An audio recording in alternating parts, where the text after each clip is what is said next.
morning, everybody. I haven't filmed anything in a while, but I'm doing a lot of fun bookish things today, so I thought I'd take you along. I'm going to an estate sale because they said they have a lot of sewing stuff and like quilts and books. I'm gonna go see if I can get anything. I don't know how much stuff is gonna be. I'm going to do that, and then up where this estate sale is, there's a Barnes & Noble and a really good pastry place, so I'm gonna hit all these things. I wanna get a matcha on the way. I think I'm going to listen to Dungeon Crawler Carl in the car.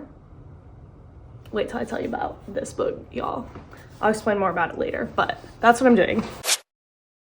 Guys, I just stopped to get my matcha, and it was at a place I've never been to before, and the only parking that I saw was street parking. Again, I've never been here before, and there was like a line of cars behind me, so I was too anxious to like slow down and like try to read the street signs of like where you could actually park. So I just pulled in like right after the coffee shop. There was this like, I don't know if it's a car, like an auto body shop or something like that. There's no cars. I mean, there's a couple cars in the parking lot, but like there's ample room here. And so I was like, let me just park here real quick. Like the coffee shop's right there. It's gonna take less, probably 5 minutes for me to go and get my coffee or my matcha and get out. And I got out of my car and I took a few steps and the guy yells, "Hey! Hey!" I was being yelled at by a grown man. He said, "You can't park here." And so that ruined my morning. That made me drive in silence for a little bit.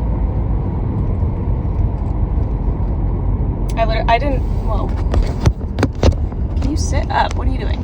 I literally was like, we're actually done here. I didn't get a matcha.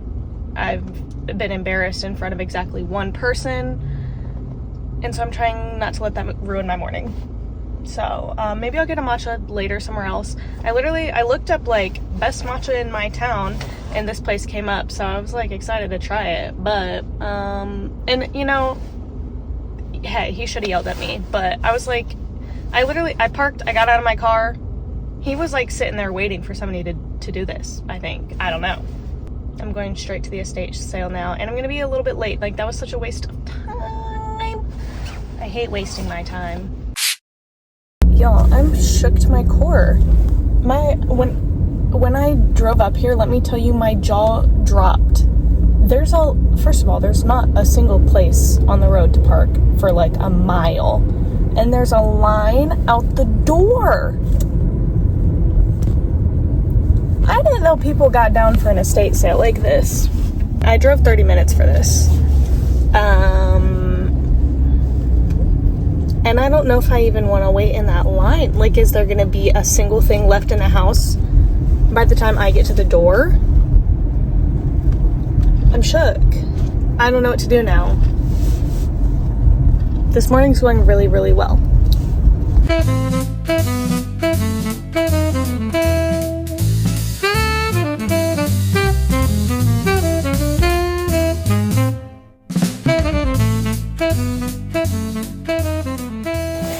We might be redeeming the morning because I'm so excited to try these pastries.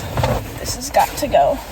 The sun is pretty warm, but it's literally, I think it's like 20-ish degrees outside today. I'm eating in my car, and I'm trying to, you know, some people don't understand the simple pleasure of eating in your car alone. That's all I have to say. Okay, so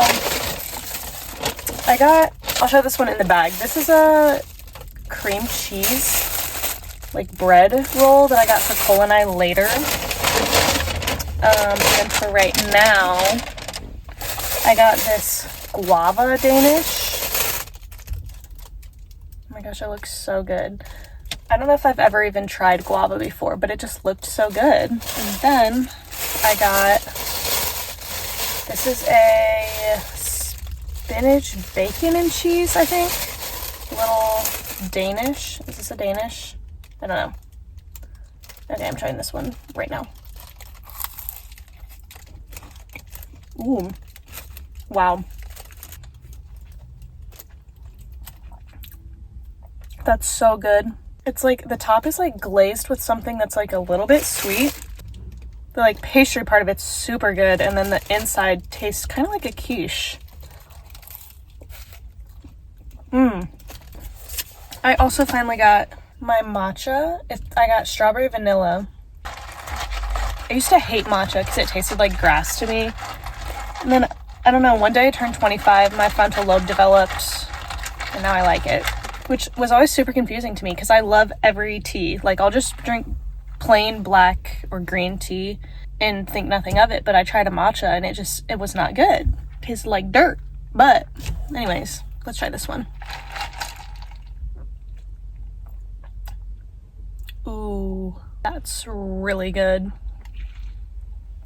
Dare I say this is the best matcha I've ever had. This is so good. Wow. That's so good. Okay. The morning is back, y'all. We're back. Okay. Guava Danish.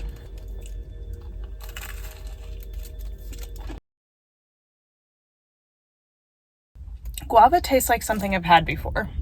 Like a drink or something. It's good though. While I'm eating, maybe I'll talk about now the things that I'm reading and listening to. So as I mentioned like 4 times now, Dungeon Crawler Carl. So obviously I'm listening to the audiobook. I don't know who the narrator is, but he's so good and animated, and like, I know all narrators of audiobooks are like voice actors, but this guy is acting.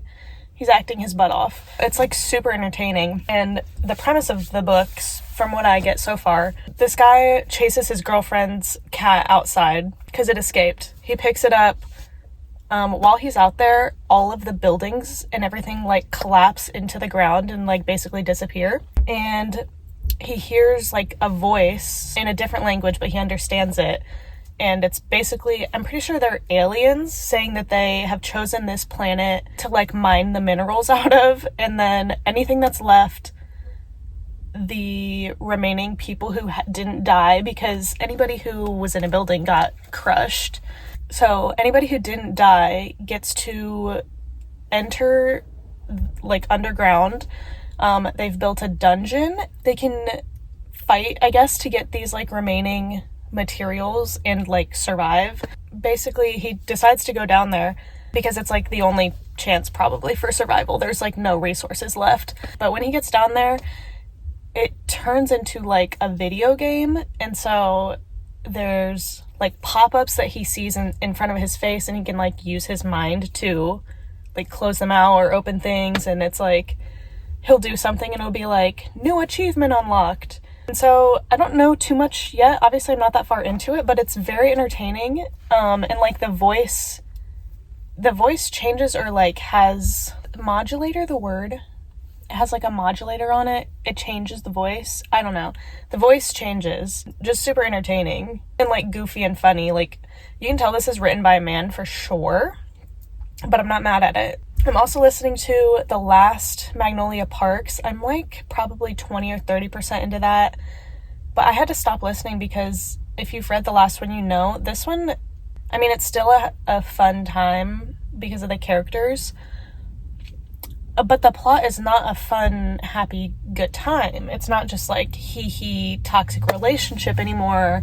It's like we're grieving out here. So it's winter. I was trying to listen at work and I already wasn't having a good time being there.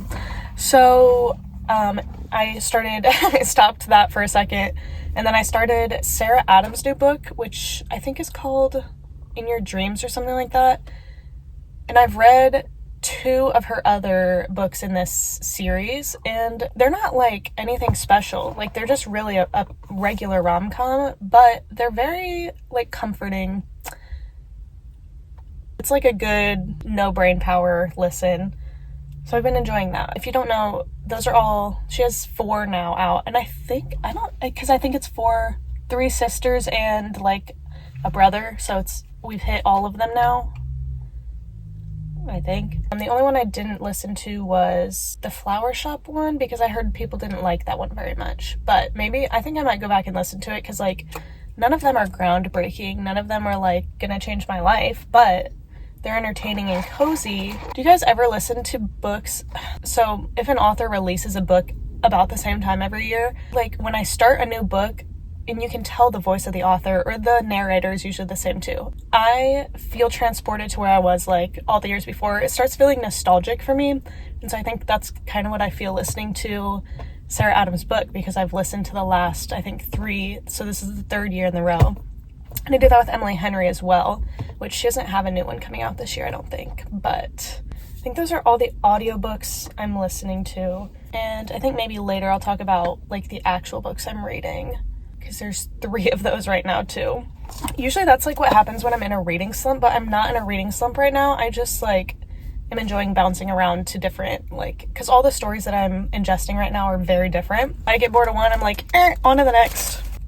Maybe I'll talk about what I want out of Barnes & Noble today. I haven't gone like just balls to the wall book shopping in I don't know how long. The most books I bought at a time last year was 2, I think.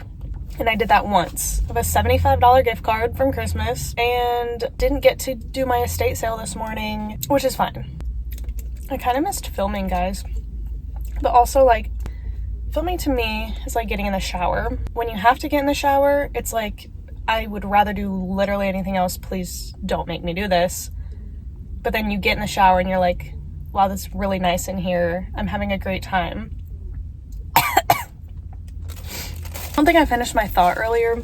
I'm not like seeking out anything in Barnes & Noble. I want to walk around. I want to read the backs of books. Like, the fun of being at a bookstore and just like buying whatever you feel like buying. That's a feeling like no other. I don't know what to tell you. This matcha is so good. Wow! It's also reminding me, see, I might be like way too nostalgic about stuff. I really got into matcha on me and Cole's honeymoon, and this matcha in particular tastes a lot like the ones that I drank while on our honeymoon, because every morning we got up and went to a new coffee shop and I got a matcha, I think, every single day. I was just on a kick. And so this is reminding me of our honeymoon. So that's all. I finished my one little Danish, so I'm gonna go over to Barnes & Noble now. I'm so excited. It's a Saturday midday. I think it's gonna be packed in there. But I want to see how the audio sounds on this. So, ASMR, anybody? Guys, do you want to hear a secret? I love ASMR. Unabashedly, I love ASMR. Sorry! Me saying that after I said it's a secret, but this is the secret part.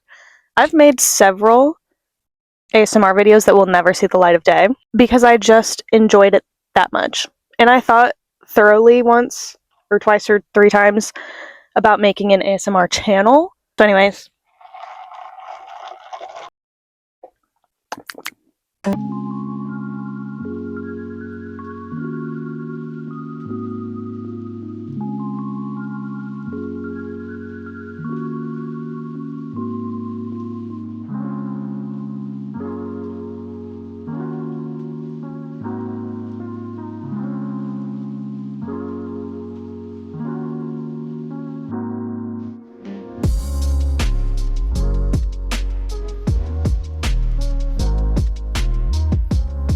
Guys, I didn't go as crazy in there as I thought I was going to. This is my first time at this Barnes, and that was not my favorite setup for one. So, and it was freezing cold in there, but I did get 3 books. I wanted to read in there too a little bit, but again, the setup was just not great. They didn't really have like, it wasn't cozy. This was not a cozy Barnes. So, it was a successful Barnes trip. I had a great time, but I left some money on my card, on my gift card, so I can go to the Barnes that I know and love and meander around there, and I'll make another day out of it another time. But for now, it's about noon. Cole just got off work, so I think we're gonna meet at the gym and work out. I am doing base training for a half marathon. The actual training starts February 9th, I think, and then the half marathon is in May, at the beginning of May. So I have a 1.5 miles to run today because, again, this is base training, so it's chill. But, so it shouldn't be too bad, and then I think I'm going to do some of the legs after.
Good morning, guys. It's Sunday.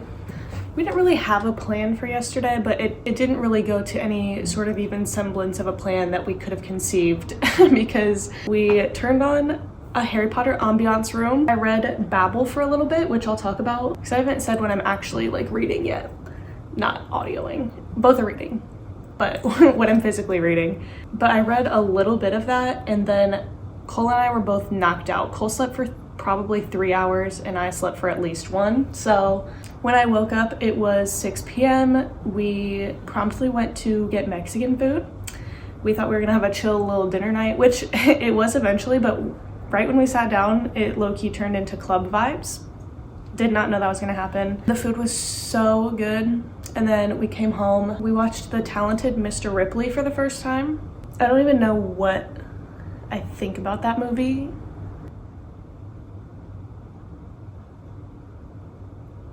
It was like good, but the end was so unsatisfying that it almost ruined the rest of the movie for me. I don't know. Cole didn't super duper like it either. First of all, the tone of the movie reminded me of the Rebecca movie and made me want to rewatch that, but the actual storyline reminded me of a very specific point of The Secret History. Like if a lot of events happened in one section of The Secret History, it would have been that movie. Does anybody get what I'm putting down there? Or is that just me? Oh, also, I am wearing the same outfit I wore yesterday, but again, I was sleeping for half the time I wore it, and it was only a few hours, so. Okay, I wanted to show you, because I, again, came home, I didn't show you anything I was reading, the books that I got at the bookstore yesterday. I didn't really get, like, any books that I haven't heard of before, but I'm excited about all of these. So the first one I saw, they still have a lot of hardbacks that are 50% off. And I saw this one. I've seen a lot of people talk, maybe not a lot, but everybody who I have seen talk about this has rated it super highly. This is Homeseeking by Carissa Chen. It says, Homeseeking follows the separated lovers through 6 decades of tumultuous Chinese history as war, famine, and opportunity take them separately to the Song Halls of Hong Kong, military encampments of Taiwan, the bustling streets of New York, and sunny California, telling High Winds, I don't know if that's how you pronounce that, but story from the present to past while tracing Suchi's from her childhood to present, meeting in the crucible of their lives. Where did it mention the language? Was I like off my rocker yesterday when I was looking at this? Oh, okay. I was like, dang, I am losing my marbles. Okay, I opened it up to kind of read how the prose was, and I saw a note on languages, and it says one of the challenges in writing English language story about the Chinese and Taiwanese diaspora is figuring out how to faithfully represent the different Sinitic languages spoken in different regions, blah, blah, blah. Anyways, concept of it having a note on languages and it being about like China and Taiwan in general intrigued me specifically because I'm currently reading Babel, which is about languages, and specifically the main character is from Canton. So I thought that was really interesting. Obviously these are not going to be the same or similar stories, but I have been really loving the like kind of breakdown on languages in this book and just the general discussion on it. I think I'm liking this a lot more, or like that aspect of this book a lot more, because I recently read, you can't see it up there, but I read The Memory Police, which is not about languages, but I believe it was originally written in Japanese and it's translated to English, obviously. I was just really interested in that concept and like what the story would have been in Japanese as opposed to English. And so I was watching interviews with the author and the translator and was just really intrigued how, because I have never thought of this before, a translator is not just like word for word translating. Like they have to kind of rewrite the story and keep the tone, and like it's not a one-for-one thing. Like they truly are an author in a sense as well, and this book is kind of touching on that. So I just thought that was really interesting, and so yeah, I got that one. The next one I got, I just couldn't resist. I have Emily Wilde's Encyclopedia of Fairies in the Barnes & Noble exclusive edition. It's so freaking pretty, so I had to get the second one also in the Barnes & Noble exclusive. The deckled edges, just the color of the front, it's so pretty. Oh, R.F. Kuang blurbed this. I'm so excited to read this though. I'm reading the first one next month because I think I've heard that it's a good wintry read, and I'm trying to like keep my love for winter right now, which is going well actually. It's snowing outside today, which it wasn't supposed to do. It feels like 16 degrees. I might bundle up and go on a walk later. Anyways, got that one. Last one. I think I showed this book in maybe my birthday vlog when I went to the bookstore. I see this book every single time I'm there. I don't know why it literally never leaves the front tables. But it's I Who Have Never Known Men by Jacqueline Hartman. I really don't know what intrigues me so much about this book. The like summary on the back is, I mean, it's interesting. It says, deep underground, 39 women live imprisoned in a cage, watched over by guards. The women have no memory of how they got there, no notion of time, and only have a vague recollection of their lives before. The 40th prisoner sits alone, outcast in the corner. Soon she will show herself to be the key to the others' escape and survival in the strange world that awaits them above ground. I think truly it's the title and the cover that gets me. It's a short read, and I've been drawn to some short reads lately.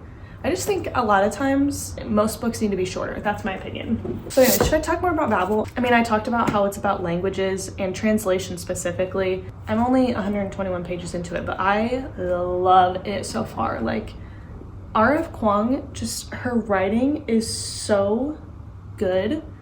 And I've actually been reading it on, this is why I have my Kindle here. I've been reading it on my Kindle because her lexicon is extensive, and I want to know what all the words she's using means, so I frequently use the dictionary while I'm reading. I know that this is not everybody's cup of tea writing style wise. I think a lot of people would think it was slow. I don't know, something about it really draws me in. I like a borderline pretentious book though, so take that as you will.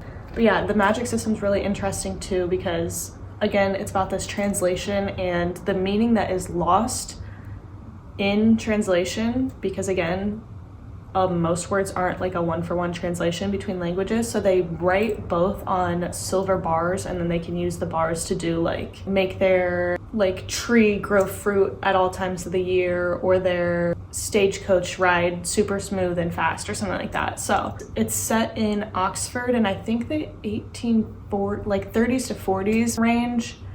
Also, R.F. Kuang has an author's note on her representation of historical England and the University of Oxford in particular. She says she tried to maintain faithful to the historical record. She says specifically that she changed a few things for the sake of the book, and then at the end she says, if you find any other inconsistencies, feel free to remind yourself that this is a work of fiction. She said, I changed things and I don't care, so deal with it, which I love. Iconic. Plans for the rest of the day.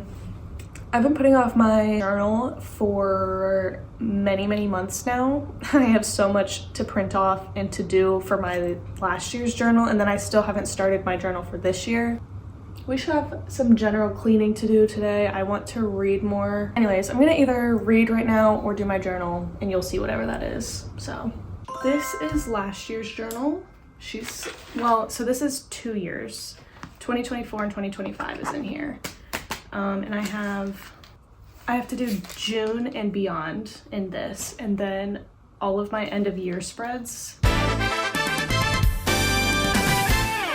This is the one I got for this year. This is the brand. I get them on Amazon. These two are the only ones I have in this. I found this brand. The pages are so thick, nothing ever bleeds through them. I did get a lot of scrapbook paper for Christmas, so I'm gonna use this. I'm not finding anything I like, but I kind of want to do patchwork vibes. I don't really know. We're gonna figure something out. Look how cute these stickers are. The little TBR card.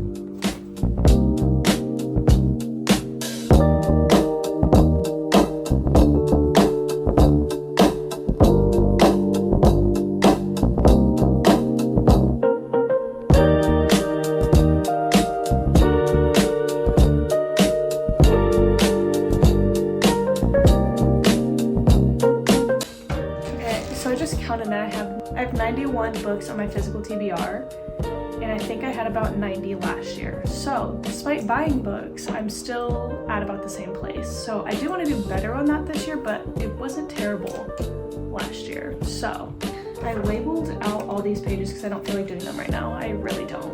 But I do want to do my physical TBR.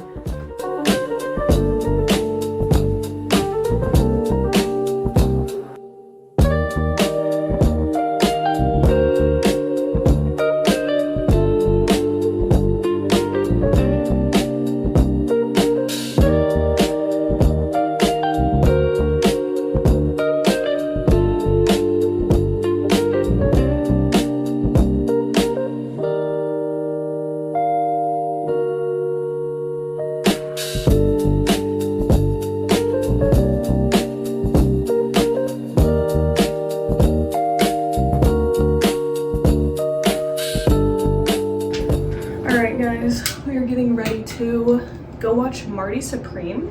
Cole has been dying to watch this movie, so that's going to be our activity for the day. We have effectively spent the entire afternoon, really the whole day, lazing around and reading and watching YouTube.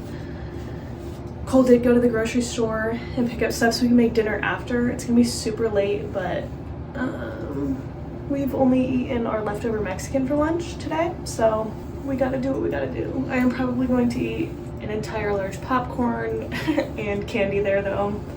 I'm at like 30% in Babbel. It's getting a little bit academic for my taste. I know that it is probably considered dark academia, but she's really teaching us about language and translation out here, which she's like, you can tell that our Kwong is so smart. It's really fascinating, but it is at this point just the tiniest bit hard to like get through those parts when they're like sitting in a lecture and we're also getting the lecture. I don't think it's really going to bring down the rating of the book too much, like maybe half a star, because I get it why it's in there and it is interesting at the end of the day, but I just kind of have to force myself to like keep paying attention and like really read what she's talking about.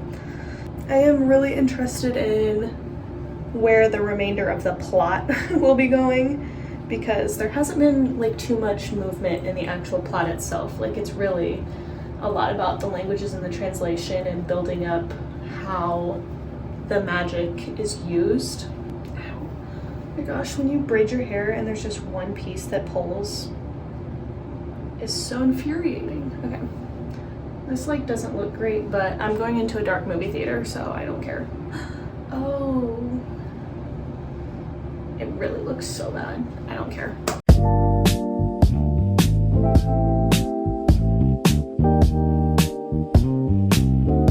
I feel like women authors now. But they have $1.50 books here, y'all. That's crazy. This is the only one I've heard of, but for $1.50, that's not too shabby.